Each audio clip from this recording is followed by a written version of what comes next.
13 दिवसांनी मोठा निर्णय झालेला आहे। SHOंसह 6 अधिकाऱ्यांची बदली झालेली आहे। पीर गुलजार अहमद हे आता पहलगाममध्ये SHO असतील।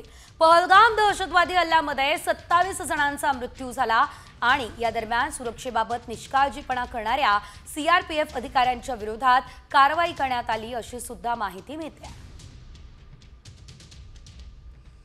तब्बल 6 अधिकाऱ्यांच्या आता बदल्या करण्यात आलेल्या आहेत आणि हल्ल्यानंतर हा मोठा निर्णय झालाय। 13 दिवसांनी मोठा निर्णय झालेला आहे। SHOंसह 6 अधिकाऱ्यांची बदली झालेली आहे। पीर गुलजार अहमद हे आता पहलगाममध्ये SHO असतील।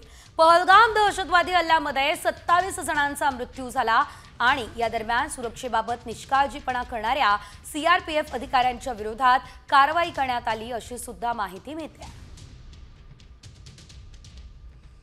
तब्बल 6 अधिकाऱ्यांच्या आता बदल्या करण्यात आलेल्या आहेत आणि हल्ल्यानंतर हा मोठा निर्णय झालाय।